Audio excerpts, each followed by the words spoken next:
You can reach across me if you want to use my script.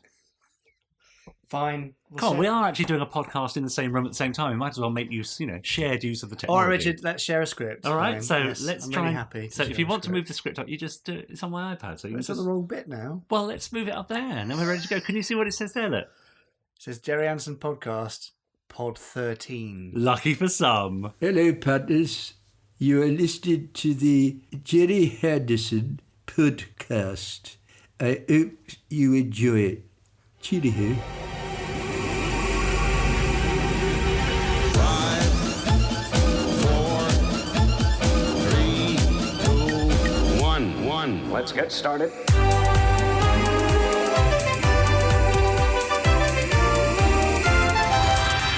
Let's go.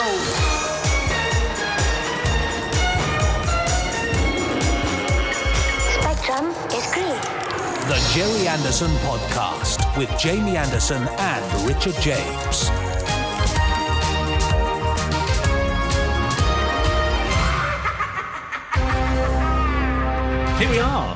Here we are, strangely sitting next to each other doing a podcast. I feel deeply uncomfortable sitting next to you for this podcast. Normally there are hundreds of miles and screens separating us, and here I am, That's right. inches away from you. Exactly. And you know, listeners, Richard is currently wearing his Space Precinct shirt. Yes. From 1994's Gerry Anderson series, Space Precinct, where he played Officer Orin. Well, it is a Monday.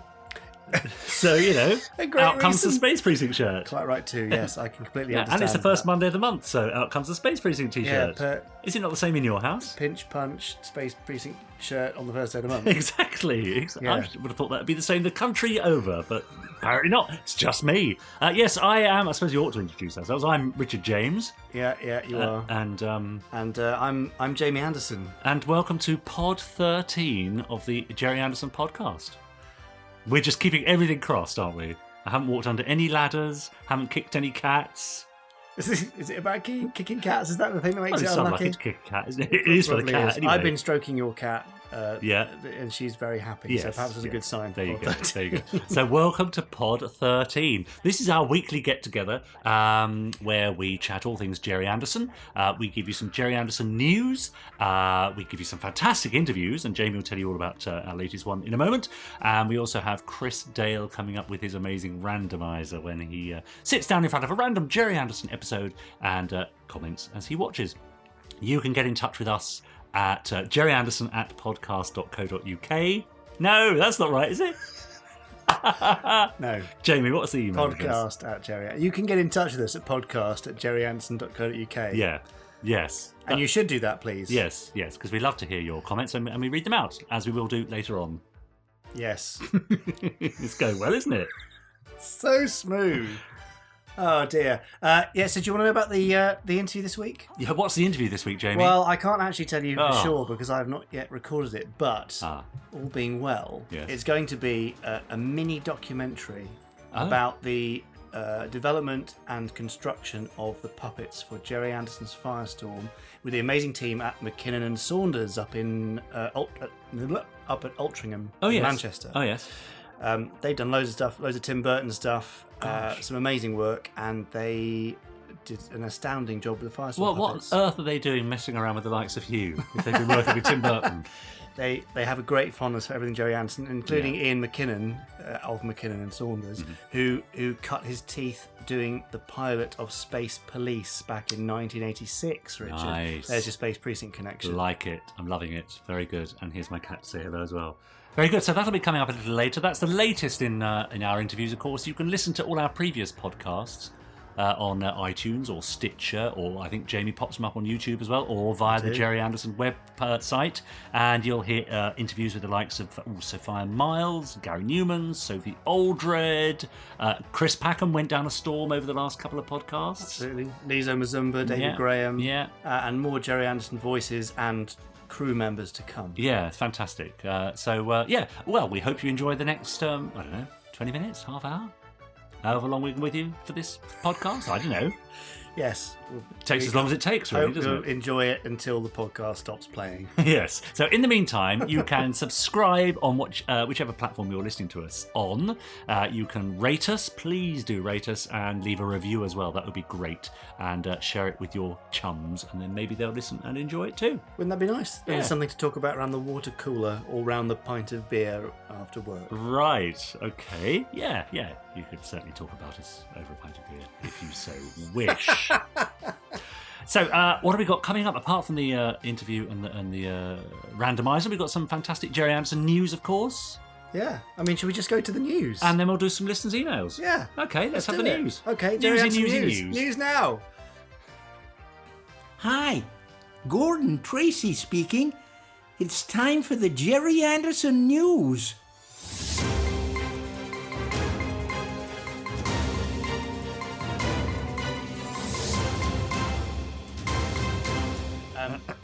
Richard, I'm going off script here for the first bit of news. Yeah. Okay. Go on then. Breaking news. Well, even I don't know about this. I think you do know about it. Oh. I was just trying to build a bit of tension. Oh, sorry. Even you do not know about this. I've got 2 new pygmy goats. Oh yeah, I knew about that. Yeah. So Yeah. They're called Mark and Harry, and they're Yeah. black and white, and they're very cute. Great. So this is following on from the kitten news, is it? Well, there's no Diana Kitten news this week. She's very Right. well. Okay. But the pygmy goats are extra cute. You say so- she? Yeah. Whatever. It doesn't matter, does it? It's a cat. No. It's a cat. Yes. It has no concept of gender, so it's fine. Okay. Anyway, Great. there you go. That's the breaking That's news. the Pygmy Goat news. Does now- that get a special sting all of its own? A sort of Musical. We'll get Benji Cliver to write a little something for that. Yeah. Anyway, so that's the breaking news over and done with. Right. What about some, I don't know, Gerry Anderson related news? Well, I mean, yes, on to the more mundane stuff. We've already mentioned this. In fact, I had to record an insert for last week. Yeah. But Firestorm, Gerry Yeah. Anderson Firestorm, the new puppet series, is getting its world premiere of the pilot minisode at MCM Comic Con on the 27th of October 2018 in London. Fantastic. So this is the October 27th news that you've been keeping from us. Yeah, which then I had to reveal Yes. early because of Okay. you know logistical reasons. That's all right. That's great. Yes, basically come along. If you get a ticket to MCM Comic Con for the Saturday, come in 1 o'clock on the centre stage, I think it's called, 1 till 2. We're doing a panel, behind the scenes stuff, and a preview premiere of the minisode. Wow. First come, first served. There's no extra cost. Once you're in the doors at MCM Comic Con, you can come in for free. Uh-huh. We might be giving some things away, possibly to everyone in the room. Really? Maybe. Come on, will you Can't make save promises. something for me because I can't make it. Oh, you can't make No. it? What a shame. Yeah. Unfortunately, I can't let anything leave that room other than people who've been there. Right. Anyway, so do come and join us, 27th of October, 1 p.m, MCM Comic Con, Excel, London. Right. Now, you're not going to do one of those stop the podcast things again, then, are you? Well, I don't know now. Can I have a go? Stop the podcast! Richard James had pasta for dinner. Something like that. Yeah, with cheese and asparagus. That's right, yeah. We had a massive over there, so you have to cut that out, then. I hope we can still hear it. No, if we can hear it, I think it's staying in. I see. Good. So there you go. That's the Yes. MCM Fantastic. Firestorm. That's the big news, That's really, isn't big it? Big news, yes. This week being the week beginning the 10th of September, it's Breakaway Day on the 13th. I love a breakaway. Me too. They're very nice, aren't they? Yeah, lovely. Delicious. Yeah. Didn't know they had a whole day to themselves. Yes, they do. It's all about the first day they were released. Anyway, no, it's the day the moon broke away from Earth's orbit in space 1999. That being the first episode of the series. Exactly, Breakaway Day. So, I see. So to celebrate that, we'll be launching some cool stuff on the Gerry Hang on, Anderson we're celebrating store. the moon breaking away from the Earth's orbit. It's fictional, Richard. Ah. It's fictional. Fictional. So yes, we're celebrating the fictional breakaway of the moon from Earth's orbit with the release of some fun Space 1999 stuff on the Gerry Anderson store. Oh, yes. shop.gerryanderson.co.uk, including some extremely snazzy Space 1999 socks featuring an eagle. Oh, really? Fantastic. They're very nice. To make it sort of moon themed, will they be impregnated with sort of a cheesy odour? You have to do that at home. Yeah, okay, There's I a see. grow your own aspect. Cheese not please. provided. Yeah, exactly. Okay. Yeah. Nice. Snazzy socks. Yeah, they're very cool. Yeah, I like it. It's the first time we've dabbled with socks, so Well, it's quite exciting. we'll keep our eye on that then. And a polite reminder, just popping back to Firestorm for a moment. If you're not already following us on Facebook and Instagram and Twitter, etc., then I'm very disappointed in you. But you can quickly rectify the disappointment by going to Firestorm HQ on Facebook or Instagram, SF9 Firestorm on Twitter. or just searching Firestorm HQ on YouTube to find our YouTube channel. There's all sorts of stuff we've been putting out, behind the scenes teasers, puppet movement tests, loads of behind the scenes Gone pictures. down a literal storm, haven't they? Yeah, they have gone down a storm. Yes. Way. You might say. Yes, so but please do join us there. The more likes, the better. The more volume, and the more the higher the chance of us getting things going and global. It's got to happen. Sooner. It's got to happen sooner. Well, Yeah. Anyway. Yeah.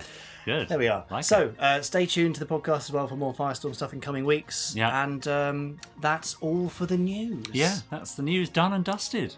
That's Yeah. good stuff there, though, isn't it? Yeah, quick and fun news. Yeah, though. that's all right. I'm looking forward to the Space 1999 socks.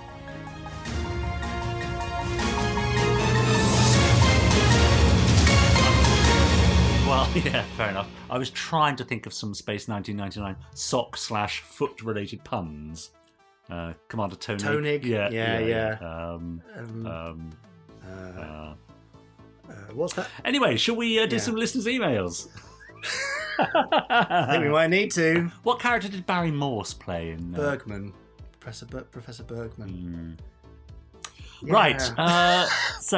If you've got a great Space 1999 sock-related pun, then please share it at podcast@gerryanderson.co.uk. Now it's time for listener emails. Fantastic. So, as ever, you have been getting in touch with us at podcast@gerryanderson.co.uk. Thank you so much for sending us your emails. We do try and read out as many as we can, but I'm sure you'll bear with us if we don't read out your particular one this particular week. Do try again and have another go another time, and we'll see what we can do. So, Jamie, I believe you have the first one there. Yes, Megan's been in touch. I've noticed Megan is one of our first listeners and commenters on YouTube every week. Fantastic. It's like minutes after the thing's out. Somehow she's listened to the whole thing. Great. So thank you, Megan. Or has she? Yeah, probably just gone, I've probably guessed what's I'll in get there. as far as the theme tune, that'll do. Yeah, that's like most people. Fair enough. Anyway, Megan says, "Hi again, gentlemen. Hello. I'm not getting into the argument of whose name goes first, so we'll address you in this fashion." Yeah, that works. Winky face. Works for both of us. Yeah. Thank you for the winky face. Yeah. Just started rewatching my third favourite Anderson show, behind Thunderbirds and Captain Scarlet, of course. Fair enough. Stingray. And noticed something about the opening title which has left me somewhat puzzled. Is there any reason as to why the title started in black and white when Commander Shaw comes on the screen and goes to colour? Oh. My guess it has something to do with colour TV being introduced around the same time, I think. Or is it some other reason? Looking forward to finding out the answer, as it's been bugging me for a while. Well, plainly, I mean, how old is Megan. Stingray? 1963 So it's been- and has been- broadcast 64. Been bugging her for quite a while then, really. It's a wonder she's only just got round to asking. We know Megan What? saw it on the reruns, I don't we, from previous see. weeks. I see, of course, yes. Megan's extremely youthful. Megan, I'm pretty sure this will have been something to do with Dad thinking, right, we're making one of the first ever kids shows in colour in the UK. So we should surprise our audience. And to do that, once they've got their colour TV sets, they'll start watching this and go, oh, it's a black and white show. Yeah. And then, bam, it's in colour. Yes. That's a very Gerry Anderson move, I think. Yes, so like it. I'm guessing there. I don't actually know 100%. It may be documented somewhere else, and I may be incorrect, but I'm Yeah. pretty sure that'd be the case. That's cool, isn't it? Yeah. Do you remember? I was about. Sorry, go on. What were you going to say? No, I was just going to say they did an amazing job by filming the first colour kids show in the UK. It was a big job for them, and they had to kind of relearn how to make telly. Yeah. Yes, it's extraordinary, isn't it? Because I remember my first colour TV set, of course. When was that, Richard? Well, I don't remember the year. I suppose I was about 5 or 6, so maybe 1975, 76, something like that. I remember coming home from school and seeing our first TV, and colour TV, and it only had it had 4 channels on it. BBC One, BBC Two, and then it had ITV1 and ITV2 for the, fictional 4th channel that was going to appear at some point in the future. Because it wasn't there yet. Yeah, and it's also remote control, except that it was actually attached to the TV by a Amazing. cable. A corded remote control. Yeah. You see, and my mum, of course, remembers seeing. I'm going off on a bit of a tangent. I can see that. Remembers watching Dad's Army for the first time in colour and being very surprised that Captain Mannering's hair was sort of gingery red, What do you think it was? blonde, Really? black and white. Yeah. Fascinating. Anyway, Thanks, Megan. shall we move on? Now, I think Megan also follows us on Twitter, which is very nice, and comments whenever a new pod drops. So you can do the same. I'm Jamie Anderson or Richard N. James, or you can follow Gerry confusing. Anderson So confusing. TV and keep up to date with all the latest news. You can tag us at hashtag Gerry Anderson Podcast, and we'll pick up all your comments there as well. Anyway, I've got another email. Thank goodness for that. Now, this one's from Gary. Gary says, "Hi to you both. Sorry, I'm sending this again as I got a failure notice. So sorry if you also got the original version." We didn't. No. I've recently discovered your podcast and I've listened to pods 1 to 10. I'm thoroughly enjoying the podcasts, including the interviews and the randomizer. Well, good, 'cause it goes a bit downhill after pod 10, doesn't it? So, It does, yeah. Pods, Stop now. I mean, that's a full day's listening there, isn't it? Pods 1 to 10. Yeah, that must be about 14 hours worth. Anyways, Gary says, "I was born in 1963. Right, I need to show off about it. And grew up with Super Mario Nation series from Stingray. I didn't see Fireball XL5, but my mum used to enjoy that. And my overall favourite is UFO. I remember watching Identified for the first time when it was shown on Tyne Tees. This was probably in 1971. I remember mainly the establishing shot of the Harlington Straker sign with the moon above before some moon-based scenes. My brother and I stayed up very late when neighbouring Yorkshire TV showed a few of the later episodes late at night later on. I find the last batch of Pinewood UFO Studios the best in the series overall, and although I love Space 1999, or Series 1 at least, Dragon's Domain left very lasting impressions. Wet sheets in the bed, I imagine. Carry on. I wish UFO had been able to continue after the long sleep, which is an incredible episode and a very downbeat ending to the series. I loved the original score for that episode. So much effort was put into the story. It's also, I think, a great deterrent from taking drugs. Things don't work out too well for Catherine and Tim. Well, maybe they're taking the wrong sort of drugs. I don't expect there was another episode ready to go to production, but if only. So what's the story there? How did that suddenly sort of end on a downbeat ending then, UFO? Well, they're probably hoping to make more. Just but didn't happen. As ever, Lou Grade said, no, not making series 2 of this. Yeah. Next thing, come on. Yeah. And then Gary says, a very long time ago, I went to a Fanderson convention, must have been the early 1980s, at the Barbican in London, I think. I've attached some photos. May not be in London, I just said it's in London, but there are Barbicans all over the place. Yeah, you're right.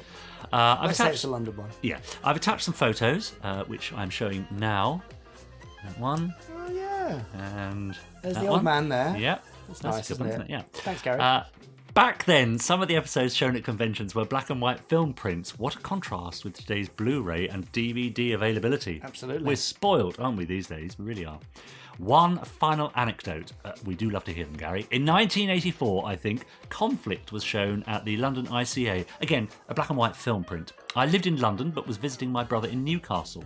I travelled from Newcastle back to London by coach just to watch Conflict, then back to Newcastle for the rest of my holiday. Anyway, I'll stop waffling on now.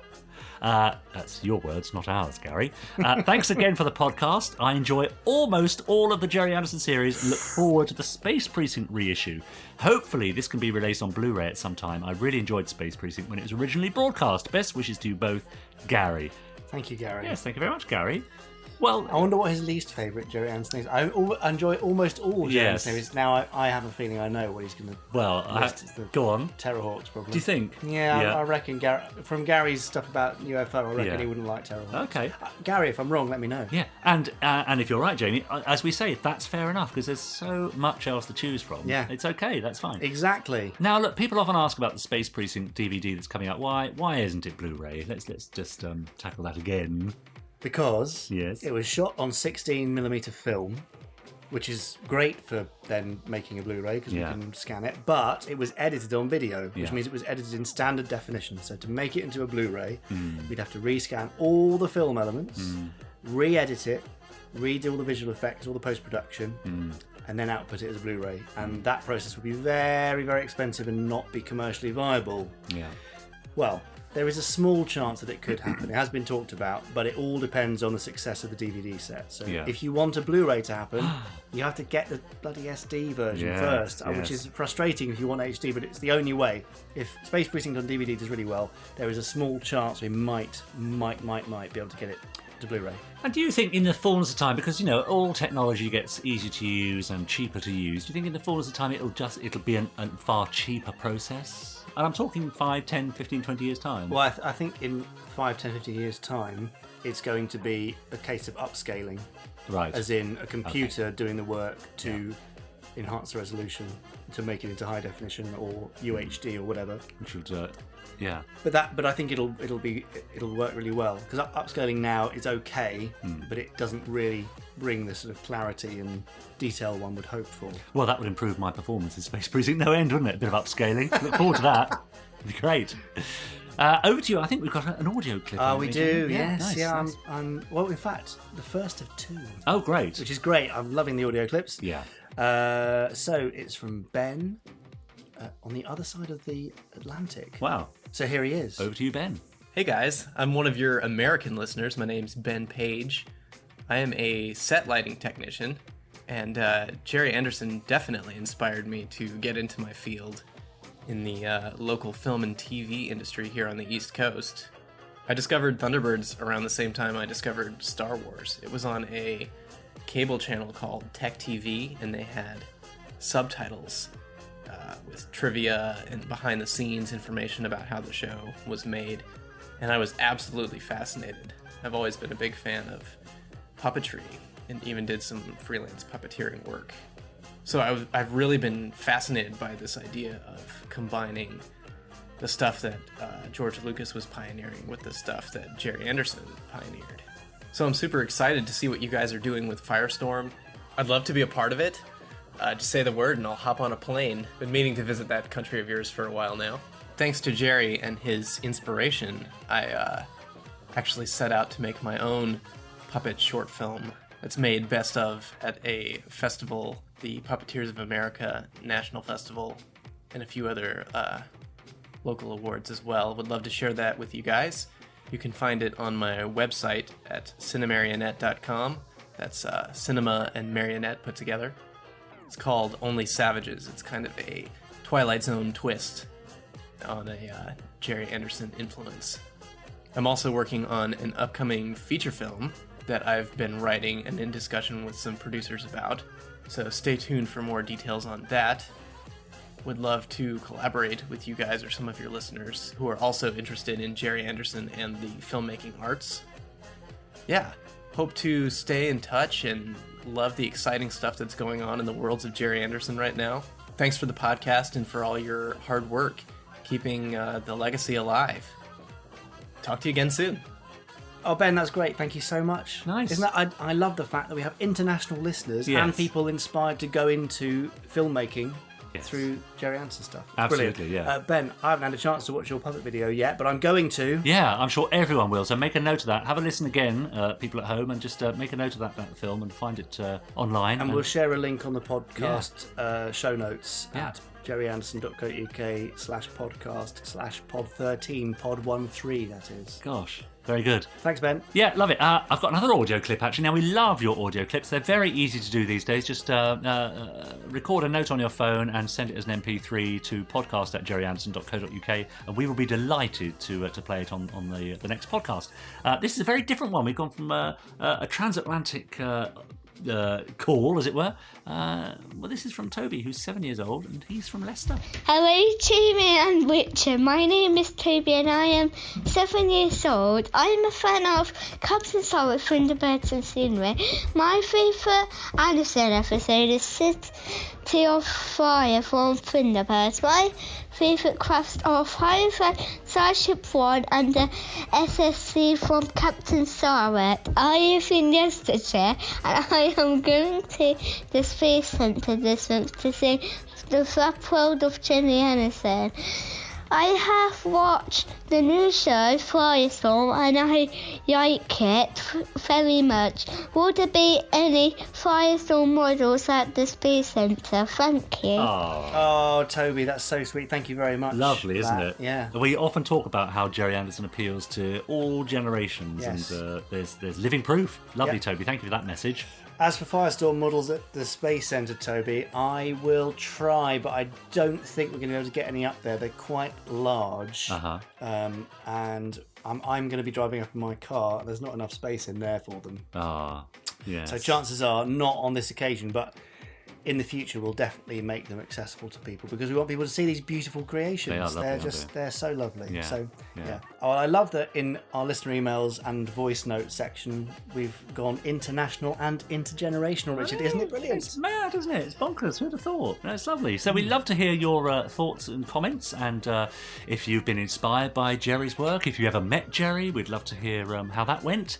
Tell us about your favourite Gerry Anderson series. Tell us about your least favourite Gerry Anderson series. Ooh, controversial. Yeah. a la Chris Packham. Don't worry, you don't have to say you're going to erase one. That was just a, Got you into a bit of trouble, didn't it? a little bit of trouble. Yeah. Anyway, I told you I'm coming around to Joe 90 a bit. Yeah, that's. But if your least favourite show happens to be Joe 90, then please do get in touch. Yeah, you can drop us a line, podcast@gerryanderson.co.uk. We would be very grateful if you could subscribe to us on whichever platform you're listening. It'd be great if you could leave us a review and rate us as well, because that really does help us get even more listeners. It'd be lovely, wouldn't it? Yeah, it'd be really nice. Very nice of you. So, having done all that, I think it's time for our latest interview. It's not really an interview, is it? No. McKinnon and Saunders. Well, I haven't heard it yet, so I don't know. Well, I'm telling you, it's more of a Fine. sort of mini documentary, I'd say. Well, I think someone's getting ideas above their station. It does depend on my ability to edit it. Anyway, look, McKinnon and Saunders are probably one of the UK's finest makers of puppets, both live action and stop motion. Mm-hmm. They made the puppets for Lambda Castle, Dad's series from the late 90s. Uh-huh. They do a lot of Tim Burton stuff. They made the original, they were going to be puppets in Mars Attacks, if you remember that film. And there's Yes, a giant Tom Jones. Mars Attacks alien, exactly, Yeah. in the foyer of their building in Manchester. Great. And I headed there. I am heading there. I don't Yes, know what tense to you use. will head. I will have headed there to chat to the workshop team and, well, the whole team at McKinnon and Saunders. So here they are. Will be. Have been. I suppose before we begin, I should just give you a little intro about Firestorm and Ultramarination. Firestorm is an original idea by Gerry Anderson, my dear late father, from 2001. It is, if you know his existing series, it's kind of similar thematically to Thunderbirds and Captain Scarlet combined. A little bit more contemporary, a little bit dark, a little bit more complex in terms of its plot and background, but a really fun show. We decided to make it with puppets, and through looking around, looking at the best way to do it, we decided we need to take Supermarination to the next level. Of course, the strong Supermarination puppets hold a special place in many of our hearts, and while they're fantastic in what they can do and the sort of performance they can give, they also have limitations. You may have seen that familiar, rather unfair puppet walk that people tend to do when they're talking about Thunderbirds puppets. And although the teams were able to make them do amazing things, there is still an element where a modern audience is so used to animation and CGI, and thanks to films like Team America, the strung marionette has become a figure of comedy, and those exaggerated movements, the sways, and those other elements that come hand in hand with being a strung puppet have become things that people laugh at. We want our audience to enjoy Firestorm and laugh at it at the right moment. It certainly has a string of levity to it, but we needed to find a better way to make these puppets run, jump, and walk properly in a way that they won't be mocked. So we set out to create Ultramarination puppets, and that's what brought me to McKinnon and Saunders. Creating a brand new television series, particularly using puppets, and trying to evolve something as well loved and well respected as Supermarination was always going to be particularly challenging. One of the ways we made things easier was by going to the country's premier puppet makers, McKinnon and Saunders. McKinnon and Saunders are run by Ian McKinnon and Peter Saunders, who you'll meet shortly, and they've worked tirelessly with us to develop our new Ultramarination puppets for Firestorm. I visited McKinnon and Saunders recently and had a chat with them. Now we've had a chance to complete the Firestorm minisode project. They were very generous with their time and took me around the studio, and I was able to catch up with several people who'd worked on the puppets. So here we go. Well, I'm Ian McKinnon, and next to one half of McKinnon and Saunders. We've a company famed for our stop motion and puppet worlds that we come from, and this is Peter Saunders. Yeah, well, I'm Peter Saunders, and I work with Ian. We run this company together, we're joint directors, and like Ian said, we specialise in puppets, mainly for animation, but you know, occasionally we get asked to do some really exciting stuff like the Firestorm project. Nice plug, Pete. Thanks very much. Why the hell would anybody try and make a living running a company making puppets? I don't know whether you can. Well, this is a question we've asked ourselves for many years, actually, and I'm not sure we can make a living out of it. It's been in for 30 years, though. Yeah. 30 years, oh my lord. Possibly, so I think as long as we can keep getting away with it, as long as people keep coming back and asking us to work with puppets, then we'll keep saying yes. I mean, it's quite scary to think of it that we've been around for so long that we worked on 2 generations of Anderson's projects. That makes me feel very old indeed. Sorry about that. Do you have children? No. All right. Don't worry, you're safe for a third generation. That might be it then for us and the Andersons. But yeah, 2 generations. That's what. Yeah. And so, I think, and they've possibly been around for so long that I think there wasn't a young Anderson that came into our workshop one time doing work experience. Yeah, possibly. Cosgrove Hall. Did you have a workshop there? Yeah. So Is that you? Painted Sproggle. Yeah. Did you? Yeah. God. Terribly behaved. Yeah. What was I? 13 or 14? 13 probably. Yeah. I think we're all on Prozac by the end of the week, weren't we? Including yourself. And that's the end of this chat. Yeah. Well, it's been nice speaking, and No, I had a very happy. A few days, I'm sure it was a few days I was up for. Yeah. Well, we did. I think at the time because we weren't still working with Cosgrove Hall, weren't directly working for them, but we were set up as McKinnon Saunders, but we still worked on all the Cosgrove Hall shows, and we were based in the studio there for quite a number of years. Yes, I think I recall. Young Did he show promise? Yeah, I think he showed a bit of promise. Yeah. So, Well, thank you so much. Oh, should give him a job. So take you back 30 years then to founding this.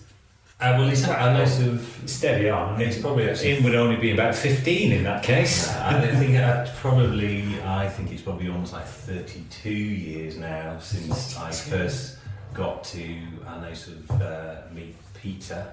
Was introduced to Peter via his sister Bridget, who was a most amazing mould maker who worked with us for decades on all the shows, and she saw some of my work, and I got introduced to Peter. And then a few months afterwards, Peter was running the Cosgrove Hall Puppet Workshop at the time, and I went off to art college. And I was doing a foundation course, and Peter phoned up and said, I've got a friend of mine is looking for a general dog's body assistant. Slave labour, I think was mentioned. And they would you be interested? And the first few months at college weren't going terribly well. So I thought, that sounds good, it's working with puppets and it sounds fantastic. So I went down to London, packed my bags, went down there for 6 weeks to work at Bray Studios with Gerry Anderson. My very first paid job was for Gerry Anderson. I was 18 years old at that point. I was there gluing hair onto cats, and they Space Police. Yeah. And then I came back to Manchester. I actually didn't go back to college. I stayed working out in London for probably about 6 months or more, I think, on the show. So have you forgiven me for that introduction? I've forgiven you for that. Thank goodness for that. Yes. And that's where it all started. Because by Peter getting you a job gluing hair on cats. Yeah, general dog's body.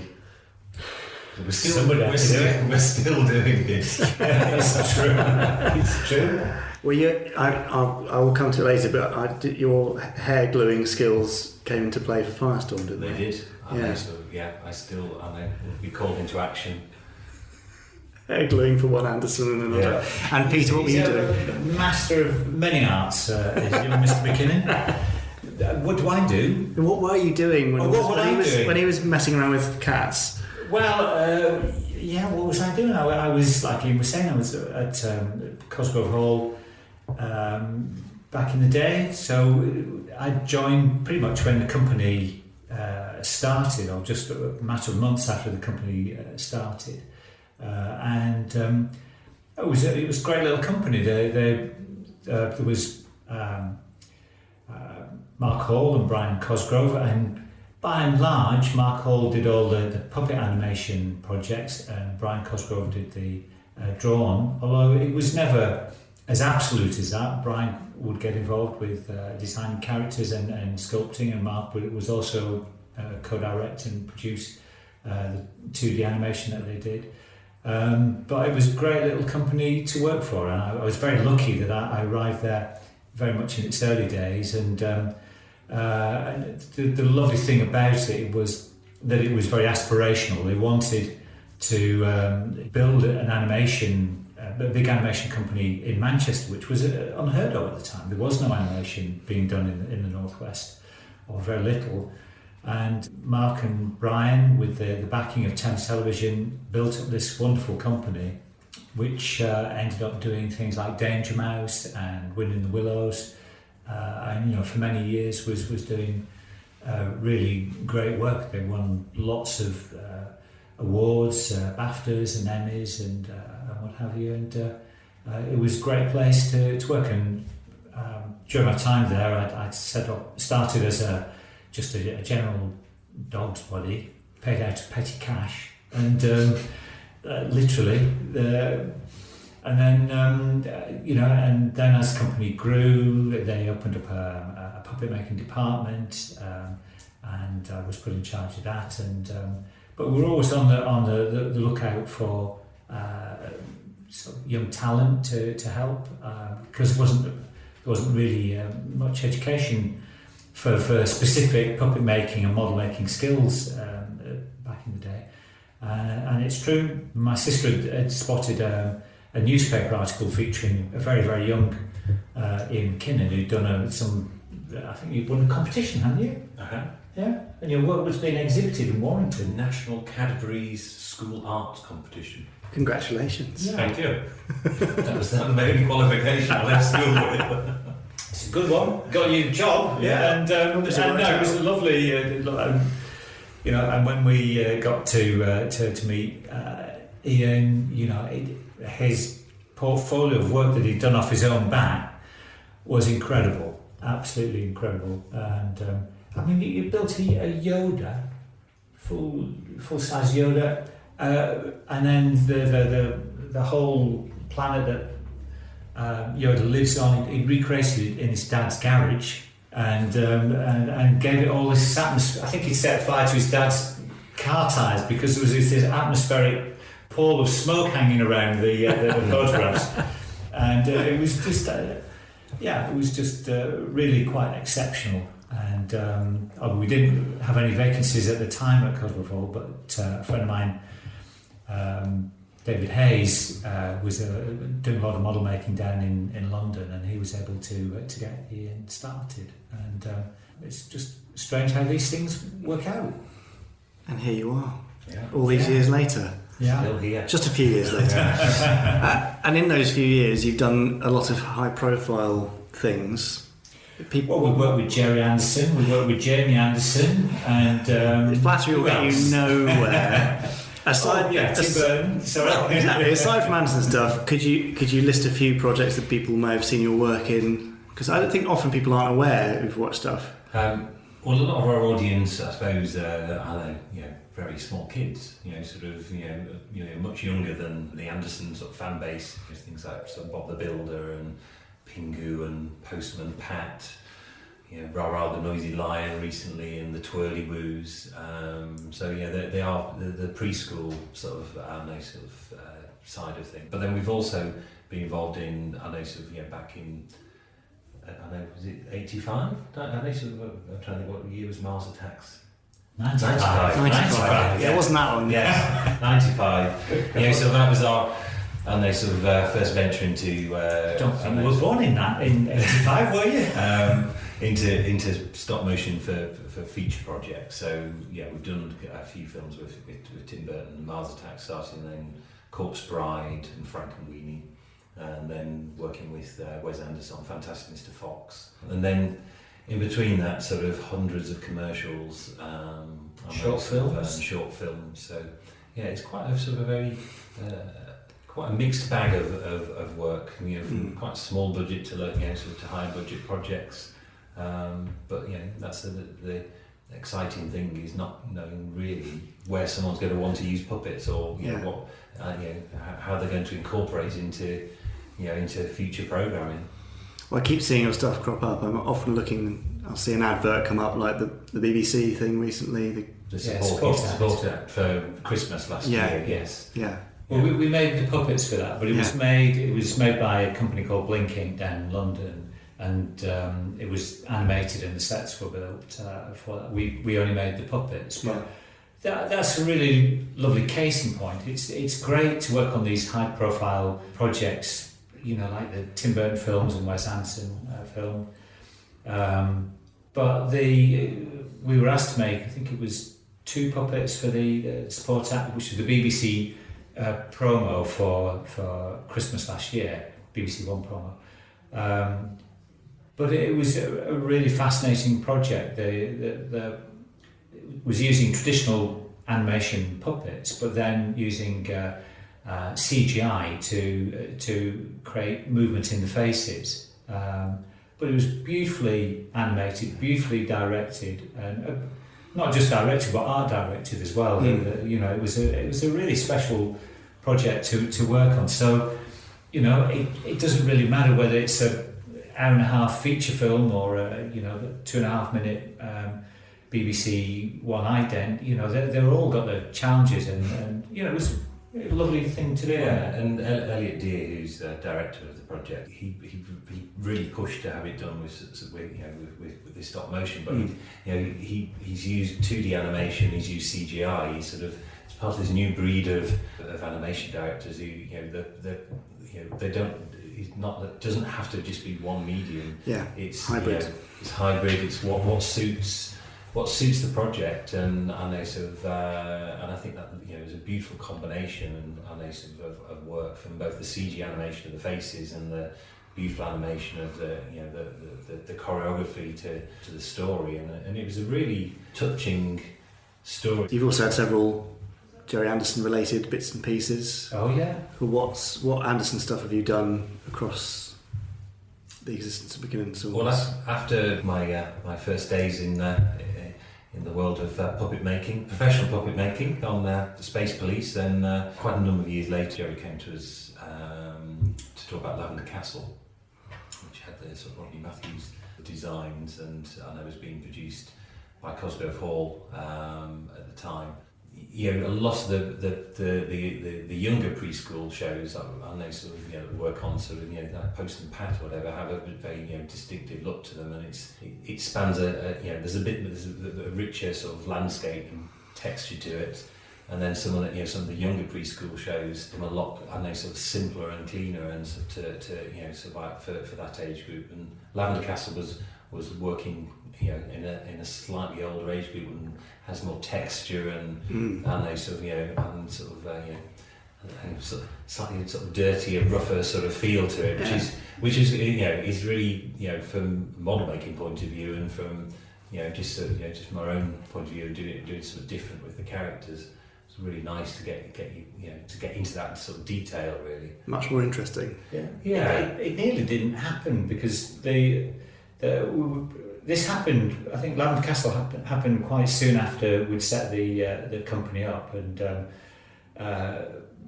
Gerry had been in touch and said, "Guys, I believe you're the people who can do these puppets for this project," and we were very excited. It was a great thing to be approached by Gerry Anderson, particularly as I grew up on the shows. So we put in a budget, and then we didn't hear anything about it 6 months, and we just thought, you win some, you lose some, job's gone away. And then Gerry got back in touch, said, right, we're ready to start next week. And we, unfortunately, we'd just taken on a shed load of work, and we had to say, well, we're busy, Gerry. And anyway, he... after he'd come down off the ceiling, we kind of arranged a kind of a compromise. I think we started in like a few weeks after rather than directly. But no, it was a great project to work on. I feel really And we got a really good working relationship after that, because he had been upset by some of the merchandise that was coming out from classic Anderson projects, and he'd been very impressed with Noel, one of our sculptors, who knows all the back catalogue, the Anderson back catalogue, like the back of his hand. And so whenever new lines of toys came out on Captain Scarlet or Thunderbirds, he'd ring up and say, Pete, Ian, is Noel available? Because these guys want to do a new toy, and Noel's got to sculpt the heads because he's the only one who knows how these things really look. So he was a great patron, wasn't he? Yeah. It was, we didn't realise we were going to send his son along, but nothing's perfect in this world. It was downhill from there. Yeah. So fast forward to when did we first start talking about this? I mean, 5 years ago, 4.5 years ago. Oh God, 4 or 5 years ago. Yeah, I noticed. You probably remember, but I noticed. You were still in shorts, weren't you? Yeah, still a full head of hair as well. But the thing is, with a lot of the projects we work on, is sort of we can be talking about a project for 5-10 years with people, and they sort of trying to work in this field is, and they sort of there aren't people out there with oodles of cash handing it over, and they sort of so they go in little steps forward, and we've worked on film that's taken 20 odd years to sort of Frankenweenie to get to fruition. You have to be very patient, I think, in this world, and but the thing is it when someone like you come on with Firestorm, it's sort of it's such an exciting project, and there's new challenges for us, which again keep it fresh for us. That it might take 4 or 5 years to get to this stage, but that's part of it, and we every minute we can work on it and progress it to the next point. Is a great experience, and a lot of progress has been made, I think. But of course, the team at McKinnon Saunders is made up of many more people than just Ian and Peter, as talented, as lovely as they are. I also had a brief chat with Sarah Mullock, who is the lead producer there. I'm Sarah Mullock, I'm a producer and I wear many hats. Isn't that what all producers do, wear many hats? No, in this place I used to produce a lot of commercials and short films, but here I'm also involved in wrangling the puppet builds and trying to keep the clients happy. Very difficult with some of them. Oh, I had some terrible clients, I bet. Yeah. Present company accepted. Clearly.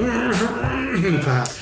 You, Sarah, have actually been my main point of contact the whole time through this whole thing. It's probably you and then Kev that I've been in touch with the most. Yes. So you've actually got the best overview of the whole thing, I think. Well, I don't know. I mean, it was a massive learning curve for us. And we had a lot of problems with the budgets, as you know, because we were learning. Yeah, and R&D is expensive. Yes, and it's amazing how much you can spend on a puppet, especially when you're learning and trying to develop something new, well, certainly new to us. Yeah. But it was really exciting, and the guys in the workshop got so jazzed up about it because it was something different. And it's got a live action element to it, which gives it a whole different sort of feel. So, but it was just so fantastic to see the final mini-so. It's brilliant. Well, you have to say that now, don't you? Of course I do. No, I mean it, and I think the music and everything is marvellous. It's what the world needs in these troubled times. That's Firestorm. It absolutely is. I'm completely with you. What's the process been like from the day that we first spoke about this and started? I mean, we've gone through all sorts of iterations, from supermarination scale, human-looking heads, to these larger servo-driven heads. I mean, they've evolved a lot since our first conversations. I think it's been, it's been a big learning process for us, because we're predominantly known, or primarily known for making puppets for animation. We're very well aware of Anderson type puppets, and but it's not something that we've had a great deal of history for. but that's what made it such a, well, not just the only reason, it was one of many reasons why it was such an appealing project to be involved with, because it was very new to us, that type of puppet making. I think that the biggest thing, and it wasn't really a challenge, it was just we thought we could make them one scale, one size, and then it turned out the practicalities of head mechanisms meant we had to go bigger. We've had a similar thing with another project involving live action puppets where we thought we would make them more like the size of an average stop motion one, but they can't be too small, otherwise you can't control them and do subtle enough movement. So I think that's the thing that always stands out to me about the project. The rest of it was all interesting and challenging, but nothing that's sort of massively out of our experience, I don't think. It's on a far larger scale than we normally work to. Most of the puppets, it's seldom that we make a puppet more than sort of 16, 17 inches high, which I think is about 40 centimetres in new currency. Whereas, the Firestorm puppets were considerably bigger than that, and obviously designed to be used in real time, where stop frame is very much a kind of slow process. Well, we started off with them being on a smaller scale, sort of thinking that how small can we possibly make them to keep the sets reasonable size. And I think it was when we first started talking about, I know with Guy, about the animatronics, to go inside them and realise that they just weren't. I'm sure we could have made them work eventually, but it just wasn't going to be practical. I also took some time to walk around the workshop and spent a few minutes with Kevin Silito. Kev is the workshop supervisor for McKinnon Saunders and has probably had the most hands-on role throughout the development of the Ultramarination puppets.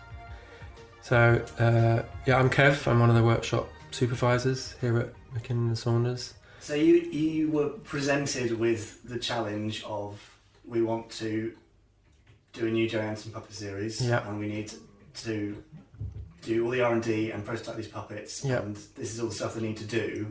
Where the hell do you start when presented with that kind of a challenge? Yeah, well, I think a lot of us thought we haven't done this kind of puppet build before. I'm sure we can. So a lot of looking at pictures and a lot of listening to people talk about what does and doesn't work, and we look at budgets and all sorts to try and get where we got to. Yeah. Did you refer back to the Supermarination puppets and the way they were built much? Yeah, a little bit. I think it was when we talked to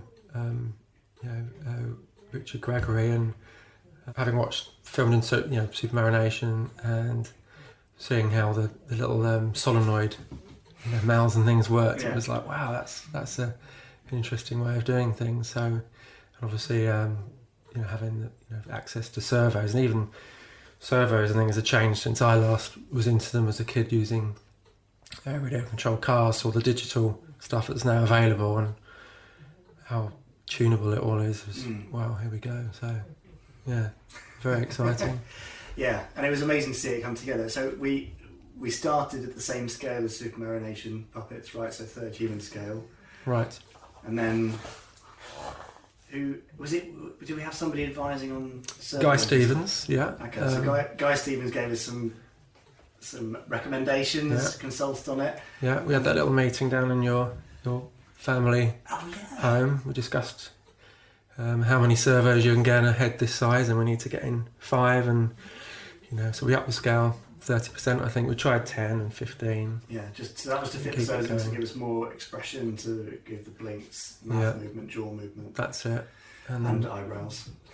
Yeah, and we had to keep that magic ratio between we'll try and hit that, so that we kept that perfect ratio between head and body. That Thunderbird scale. And we changed from the human proportion faces to the more sort of Thunderbird style faces as well. Yeah, I think, and that's something I think probably quite subtle, but sort of there is this, I know, sort of which I'm sure we've talked about already, the uncanny valley of when things become a little bit too close to the human form, then everyone knows what a sort of human looks like. You look in the mirror, you look around you, sort of thing, and sort of like and how they should move and how the eyelids and they sort of should work and everything like that. So I think it's sort of if you're just trying to emulate naturalism, then doomed to fail. Yeah, it just doesn't work here. I know. So we find it very difficult as puppet makers. So it's how stylized can you be without taking it into cartoon form? There's features that are very sort of that are naturalistic, but just pushed a little bit, and the proportions work. And I think it's trying to get that balance right. And I think the larger eyes, the larger features, again read really well on the screen, which again is so important to get that recognition under camera. Yeah, because there was a bit where we were thinking about doing them human proportions like Captain Scarlet, but I was quite keen early on to go to the Thunderbirds proportions. What have you got any particular feeling on what works better and maybe why? No, but you just look at it and feel that a bit too realistic isn't quite is trying to make it real, and everyone knows it's not real. Yeah. So you have to make it somehow look cute, and believe in it, even though it's not real, and like the characters, even the baddies. Yeah.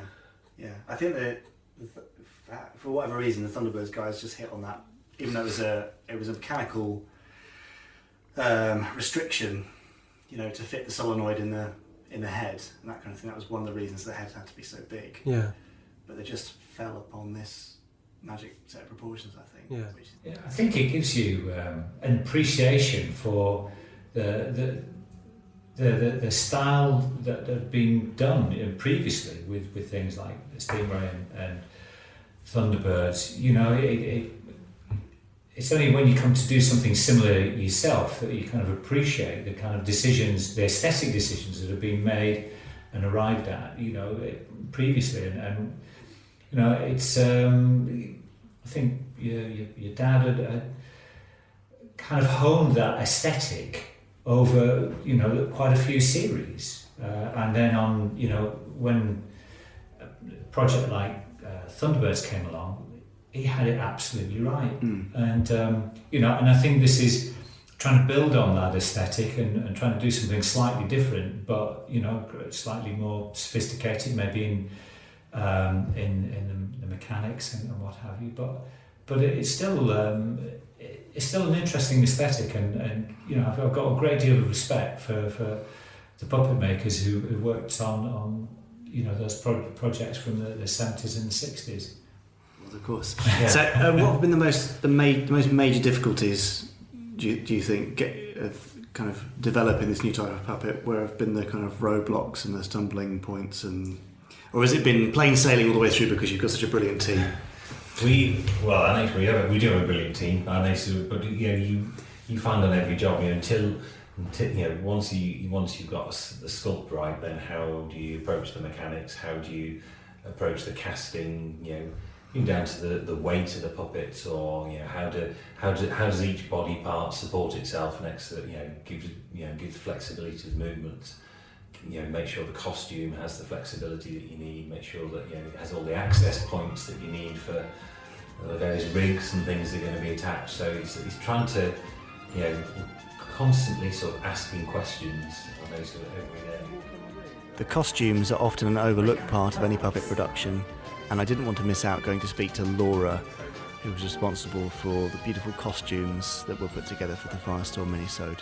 So I took a stroll with Kevin down to the wardrobe area and had a chat with her. So who's responsible for this?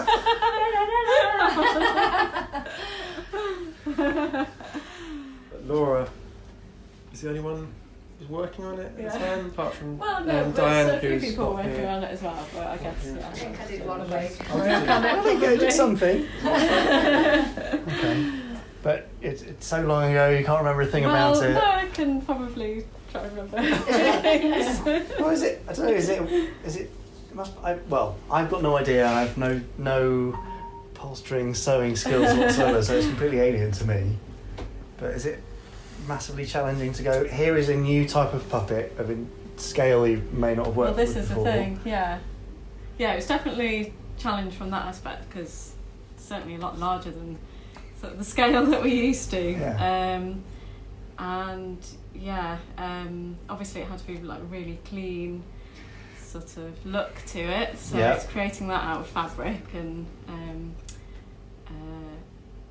using the materials that we did with it was a sort of like a scuba, I remember it being called a scuba jersey, so it had that nice kind of almost a bit of a sheen to it, but kind of like a graphic-y sort of look with the rubberized edging that we did on it. But I remember all of that was quite tricky to do because what looks quite simple is always more tricky. Yeah. And making it look really perfect and neat. It was so perfect in this though.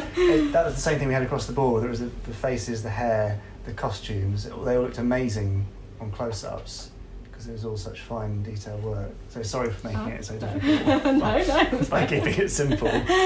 But even the weight of the fabrics, is that difficult? So because when they crease or when you stitch them, whatever, they could look really kind of bulky and ugly and weird. So. Yeah, I mean, obviously, because we're usually working on quite a small scale, it's something that we're quite conscious of. So we're always having to make sure the fabric isn't too thick for that reason.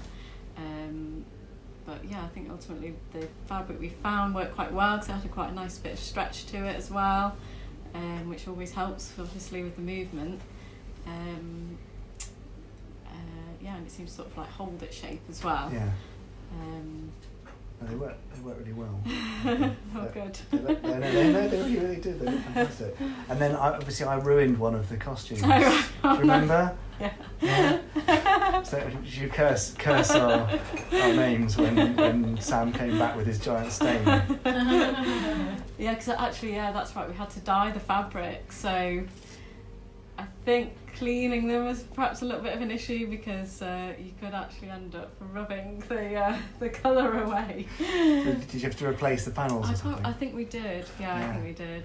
God. Yeah. Selfish idiots. Ruining your work. Well, at least we didn't have to have them running through flames or anything. Yeah. It's that next time. Yeah. God. Well, hopefully we'll get an opportunity to have a massive puppet wardrobe in due course. Yeah. You're saying that in a sort of... well. I would love that a lot, thanks. No, well, obviously we've kind of mastered it a bit more now with having the chance to make the initial pilot puppet, so maybe we'd know a bit more for next time. And then of course we had to figure out how to give you all the access that you needed for the rods, so we ended up using zips, invisible zips, which I think worked okay for everybody. Yeah. And ended up being sort of part of the design. Yeah, they did. They were really nice. I think in a couple of shots actually the little tabs are visible. Oh, right. It's like a nice bit of detail. Oh, okay. Well, that's Even though it's supposed to be invisible, sorry. I think when we got those rubberized logos done, then we sort of suddenly thought, what if we had that logo on the sole of the shoe? So for ages we were trying to incorporate it in the sole of the shoe and fit that into the... I would have made sure we'd seen that if you put it there. I know, we're thinking when they're running away or something, and so we've got to make sure it's up the right way so that you see the logo as they run. Yeah. But if you did a kick or something, it's got to be up the other way. And so where do we go? They can change their boots depending on whether they're running away or kicking things. That's it. Yeah. I think we ran out of time and money, so next time. Yeah. All right, done. You did some pretty amazing stuff with the feet in particular. The feet. Marination puppets. Yeah. I just remember you showing me the feet and thinking, oh my God, there's so many bits going on in that foot. So what did you? That's what right. did you do and we. Why? Why did you go to that crazy level of detail? We always felt one of the things about puppets running was they never seemed to have any push off the ground, and it just always looked like someone was carrying them across the ground. So we thought, let's put springs in the feet, so when they walk or run, the springs would push the front of the ball of the foot off the ground. So we did that and found that there was such a weird set of movements you had to do with the rods and your wrists after a few walks. You can't see this, of course.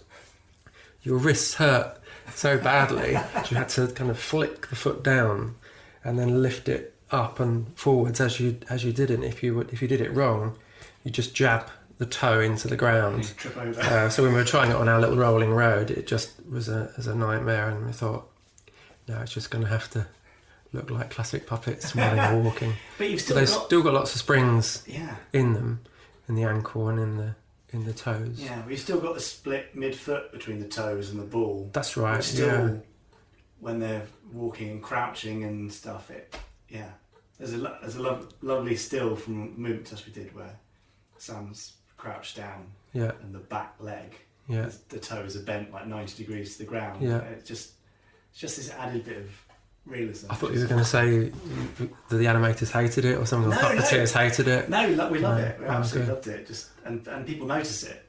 Oh, good. Yeah, good. People have been watching it. Oh, that's great. God, look at their feet, which is brilliant. Fantastic. So the control method of rods versus strings or wires, in your opinion? For me, I prefer it because with the strung stuff you get that kind of float and the delay in the movement, and with the rods it's much more direct. Yeah, you have to wait for gravity, don't you, with the strings? And with the rods, you can stick it on the ground as quick as you like. They can fall out of the sky and land and react, in real time. But they're still puppets. Yeah. So I think maybe that test shot you're talking about with Sam might have been where we were pretending to duck down behind, I don't know, a short wall or a box or something. And he's so definite, isn't it, where he ducks down to avoid someone seeing him or a laser blast or something. It's not like the Superman Nation puppets. Yeah, you are, like you said, you're waiting for gravity, but these guys, it's like they can move faster than. It's like you or I could. Yeah. It's just an extra level of weight to them, which I really, really like. Yeah. And that's where I'm going to end part 1 of this chat with McKinnon and Saunders. They had so much interesting stuff to say. I'd like to share more with you, so we'll be back next week with part 2. We can hear more from Ian, Peter, Sarah, Kev, and hopefully a bit from Noel and Takashi, the sculptors, as well. I hope you enjoyed that part 1. Do let us know what you think, and you'll hear more next week. Well, I'm sure that was a fascinating insight. I'm sure that was the best documentary I've ever heard. Thank you for the massive air quotes there. Anyway, look, thank you to the McKinnon Saunders team for having me. I'm sure I totally disrupted their day and took up lots of their precious time. And hopefully they will have taken me out for a nice little pub lunch afterwards. Well, if they didn't, and then they listened to this back, then, yes. well. Yeah, team, awkward if you didn't. Yeah. But thank you for a lovely visit anyway. Yeah, amazing. There you go. So how lucky to get them on board Firestorm as well. Yeah, well, they've got a long-standing Gerry Anderson connection. They also sculpted the heads for some toys, Thunderbirds toys, to try and get the best likenesses many years ago under Dad's supervision. So, great team, lovely people. Yeah. Pleasure to work with them. Very nice. Where's the model of me then? The Richard James puppet? Yeah. I think it's still in the works. It's difficult to get the face right. No, you just want to get it right, don't you? It's just as well as audio, isn't it? Great face for audio. Is that what you're saying? I did not say that, Richard. No. Anyway, there's plenty more where that came from, because we've got a whole bank of interviews now, from the likes of Lizo Mazumba to Sophia Miles to Gary Newman, Lee Sullivan. Yeah. Some other people. Yeah.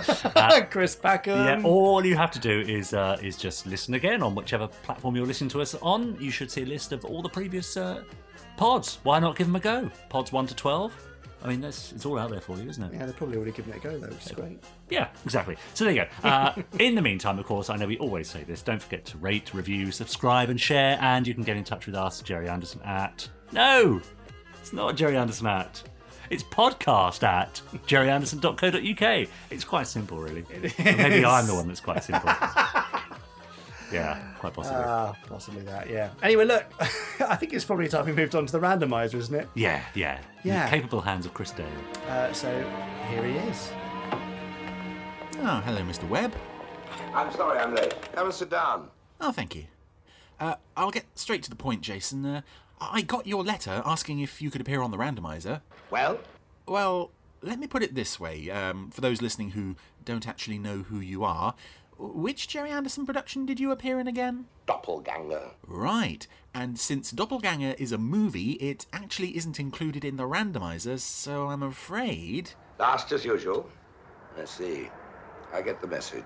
Oh, no, Jason, no, please don't take it like that. I really am very sorry. So am I. I'm going home now. No, please. All right, Jason, look, since it's unlikely I'll ever be able to record another segment with any other member of Eurosec, why don't you push the button this week? All right. Okay, well, I hope your luck's good. The randomizer's been on a bit of a roll recently, giving us brand new series to watch. Lesson number 1. Never distrust a computer. I hope you're right. Okay, which episode have we got this week? Cheap at twice the price. What? Let me see that. There's no episode... Oh, I see. Yes, well, we once again have a series that we've not yet seen on the randomizer. Here's Terrahawks, 2 for the price of 1. I think I better get you a drink. Terrahawks, stay on this channel. This is an emergency. Well, here we are with our very first Terrahawks episode on the randomizer, and much like with Grey Skulls, I'm disappointed that this one came up first. Not because it's a bad episode, because it is in no way a bad episode, but because it's one of my favourites, and I know that it's a favourite for a lot of other people. So much so that I would rather have left this for a while and not got to it first. Nevertheless, here we are with 2 for the price of 1, and these gorgeous Terrahawks opening title sequences, which I always love. Now, I said in the very first episode of the randomizer that if I landed on the second half of a 2-part story, I would watch part 1 one week and then part 2 the following week. This episode follows on from the very last episode of the first season, Mars Monsters. This is the first episode of season 2. And although they end on this cliffhanger... I love that reaction shot of Zelda. That's wonderful, wonderful puppetry there. Yeah, I don't see them as such a 2-parter as such. Generally, I'm only going to stick to that rule if it is part 1 and part 2 in the title. Obviously, I can imagine there's probably been a bit of time passed between Mars Monsters and 2 for the price of 1 in universe. Enough time for Sistar to develop her baby, and we're not even going to touch how that happened. I mean, how did that happen? Who is the father there? What's going on there? We're not going anywhere near that. But also, it's given the Terrahawks enough time to prepare their big plan for this episode. We'll start testing the space tank. 10-10. And here we have a wonderful new addition to the Terrahawks arsenal, the space tank, which unfortunately was only used in this one episode, which is a shame because it looks quite impressive. I'm reasonably certain that it's a reworking of some part of the Overlander. Could have been specially built, but it looks very Overlandery, which is great because the Overlander was a fantastic vehicle, just this huge powerhouse with great big wheels all over the place. 12 forward gears, 8 reverse. Independent drive and all wheels. Quite a beast. Yeah, it's a shame you never ever use it again after this episode. You make it sound so useful, and then it's just like, okay, we'll put that in the back along with Tim and various other things that we don't use anymore. No hair? Not unless you count that dead mouse on your top lip. Now, the Terrahawks' role in this episode is largely superfluous to the main action, which is, of course, in Zelda's complex. And to that point, Zero and Dizweet being mounted on the front of Space Tank are entirely unnecessary in this episode. They serve no purpose within the plot, but it's so nice to have them there because it's always wonderful to see them sparking off each other. The baby, of course. Will it be a boy or a girl? And I know I said I wouldn't touch on where this baby came from, but it would be reassuring if they had given us some indication otherwise we have to let our imaginations do the work, and unfortunately my imagination with regard to what else goes on in the Terrahawks universe and also in the mind of Tony Barwick, I would just, if they only slipped in a line to say, you know, it doesn't need a father, it doesn't need a father, she can just develop one naturally, but since that isn't addressed, you have to wonder, who's the father of this child? There are only a handful of candidates, and none of them are especially appealing. What do you want? Do you remember when I was born? Of course I do, you cretin. What was I like? An enormous disappointment. Oh, I love Young Star throughout the series, but I especially love his role in this episode of being excluded from something that initially made him so happy, and the outcome of which is something that is going to make his life even more of a living hell than it already was. It's also nice to have Sistar getting more to do in this episode, because she was very rarely used. Don't take my heart, while it still beats for you. Don't take my heart. I will hold up my hand and say, without shame, that I really love all of the Kate Kestrel songs in Terrahawks. I think how many were there? There are like 20 throughout the course of the show, all written by the same people. That's not very... It probably didn't give them much time to create so many songs, all of which had to sound like potential chart toppers. And they've all got a really good sound. I wish more of them had survived, because it would be lovely to have them all on a single CD. Some of you may know from my YouTube channel I piece bits of them together from clean sections of audio on the episodes, but I would give anything to have a CD or a double CD of the full set. Don't sit there, young star. You oaf. It's time. Help me with... Denise Breyer is just so terrific in this role, but it's also wonderful to see Zelda panicking and not sure of herself. That's always a wonderful moment. Ultimately culminating in... Star is going to have the baby. Young Star fainting. Okay, it may be cheesy, it may be stereotypical, it is perfect for this series. These characters are just so well observed throughout this episode. Now, for those of you who don't know, I was lucky enough to write several episodes of the recent Big Finish audio series of Terrahawks, and when we were discussing ideas, at one point I seem to remember there was mention of doing an episode where the Terrahawks weren't involved. It would all take place on Mars in Zelda's complex, with them having to deal with some problem that they'd accidentally unleashed. We never got around to doing it, and I suppose this story is the closest you get to a storyline where the Martians are just doing their own thing. They don't have any evil plan in this episode, and it's a shame that either that we couldn't get that story realised in either TV or audio, a just fully Mars-based story with none of the Terrahawks involved, just the Martians, because Zelda and her family and most of the monsters are such wonderful creations, and... Get out! Yeah. The relationships between the Zelda's family members are just gloriously dysfunctional. I never quite understood how Space Hawk lands, because you don't see any landing gear. It just seems to land on top of one of its solar panels, which you would expect it to just tip over afterwards, but it never seems to. This is one of my favourite pieces of Richard Harvey's incidental music for this show as well. It's so very Thunderbirdsy in the same way that a lot of the Barry Gray stuff would be, when you'd have machines like the Sidewinder or the Crablogger just crawling their way along the countryside, ploughing through everything, and the space tank, I think, is very much a vehicle in that mould. There's a complication. What, Mother? Oh, never mind. It's an emergency. Bring me a crowbar. Pardon? Are you deaf as well as mentally retarded? Okay, that may be one of the reasons the show never gets shown today, is Zelda's casual use of that word. Now, something that's worth mentioning in this episode is All of these scenes in the delivery room have never been shown on British television. When this episode first went out, they were all cut out.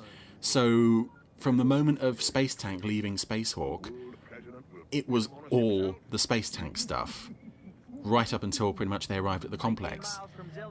Everything involving Zelda and her family and the actual birthing process were removed. Now, it's pretty easy to assume that we can guess that we know why that is, because of what is easily the most adult, risque joke ever to appear in any Gerry Anderson series, and that is Zelda needing a crowbar to assist with the birthing process.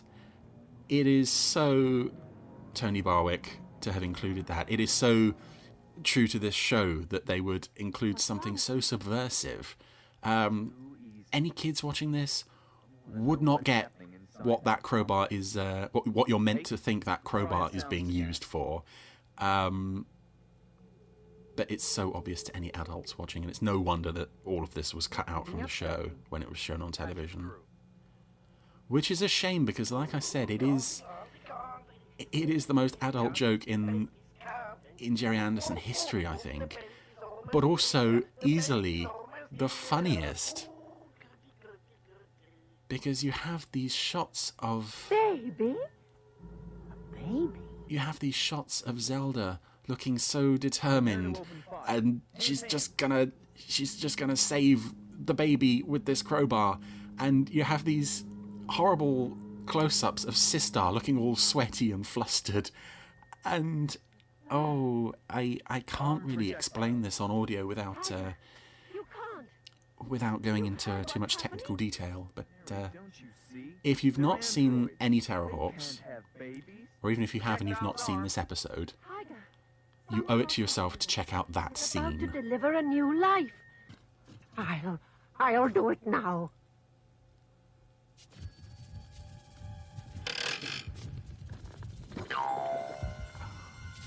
Give me some light, youngster. So twisted, so perverted, so wonderful. Hey, you moron! And then we get the ultimate payoff for that joke, that she wasn't using the crowbar on Sistar herself. She was just using it to open the roof of the birthing tank that had got stuck. He must fire in the next 20 seconds. Innocent life, Tiger. Sentence fragment, Tiger. Yeah, I completely understand why Denise wasn't too keen on Mary. She can make good points, but often it's just like, we have to stop the plot so Mary can complain, and it's never all that satisfying, really. I'm frightened, Uncle Youngster. Don't worry, I'll take care of you. Phil, what are you waiting for, Turnip Heads? Get me out of the thing. Now, Idstar is, for those of you who don't know, is a schizophrenic hermaphrodite with two personalities, one being a timid little girl, and the other being a cunning, scheming, mad German scientist type. Now, what I've always wondered about this show, and I mentioned this on the Terrahawks Blu-rays, is somebody had to sign off on this idea. It wasn't enough that Tony Barwick thought of that in the first place and said, yes, this is going into the show. It's that he got people to agree with him. People had to sign off on that and say, yes, Tony, your idea, we are doing this. Sensible, intelligent, rational people, presumably, had to agree with it. I think it's wonderful.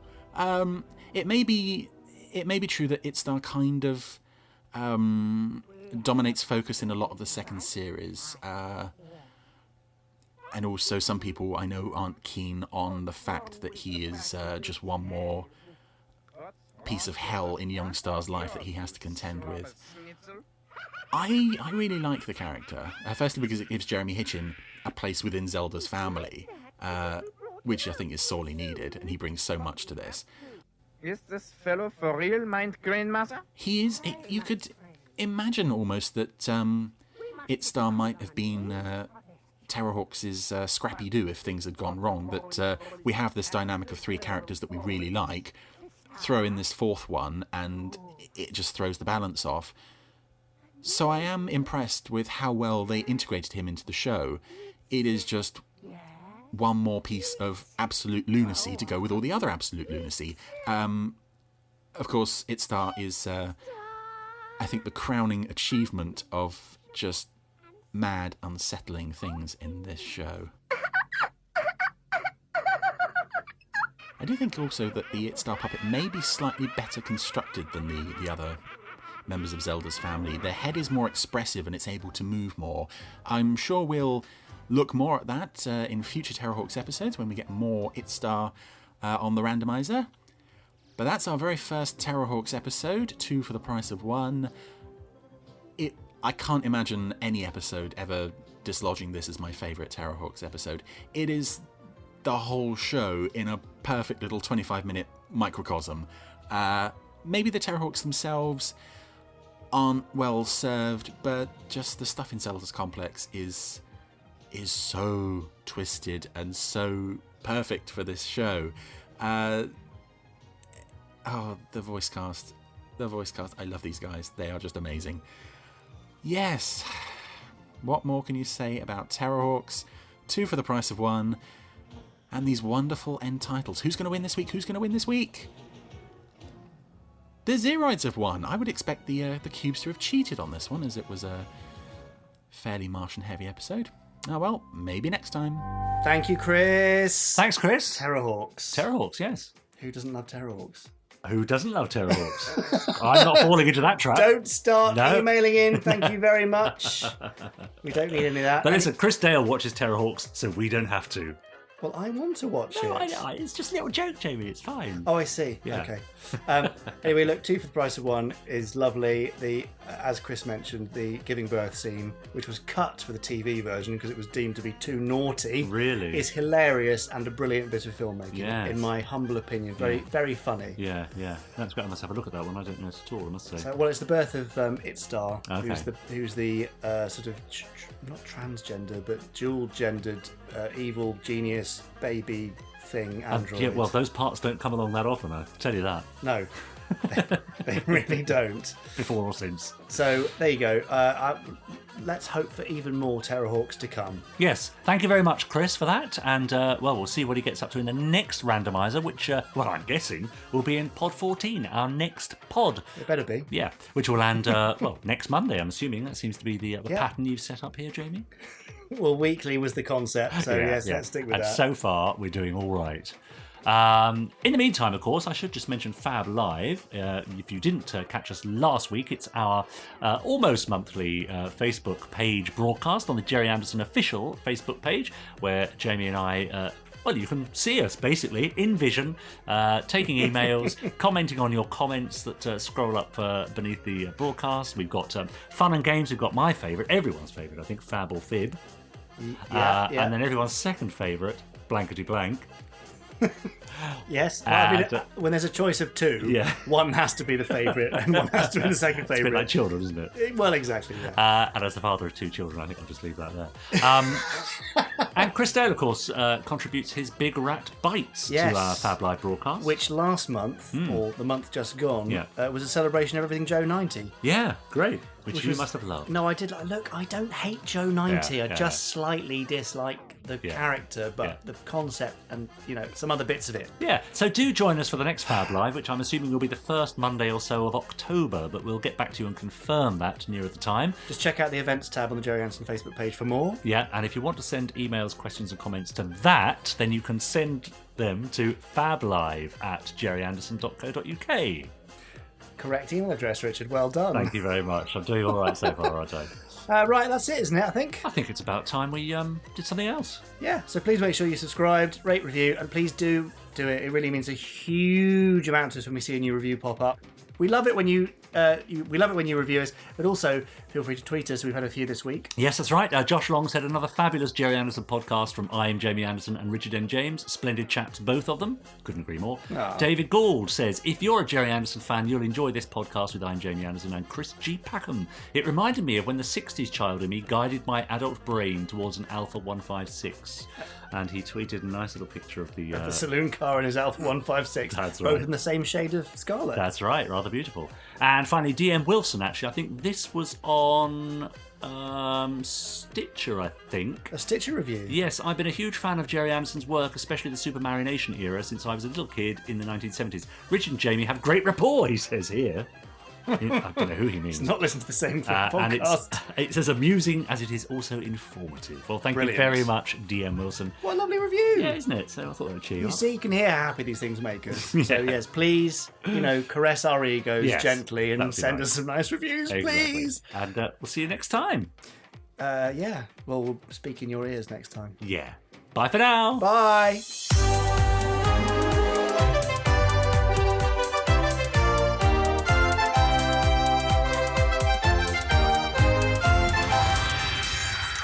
Stage 1 complete. Let's go.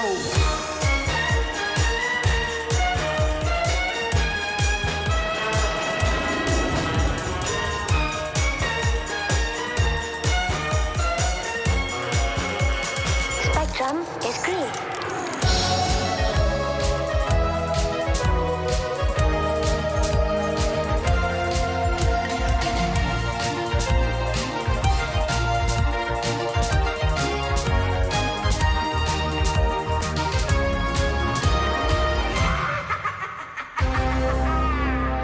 I think I much prefer it when I don't have to look at you. Yeah, same. It's really awkward. It is just sitting off-putting, next isn't to it? you, Yeah. I could literally see up your nose. I mean, what's the worst thing? The sight or the smell? Well, it is rather warm in here, I'll give you that. I did say I would open the window. Do you want to open the window now? Yeah, I'll open it now. Yeah, it's getting a bit... Whoa. Anyway, pleasure to see you as always.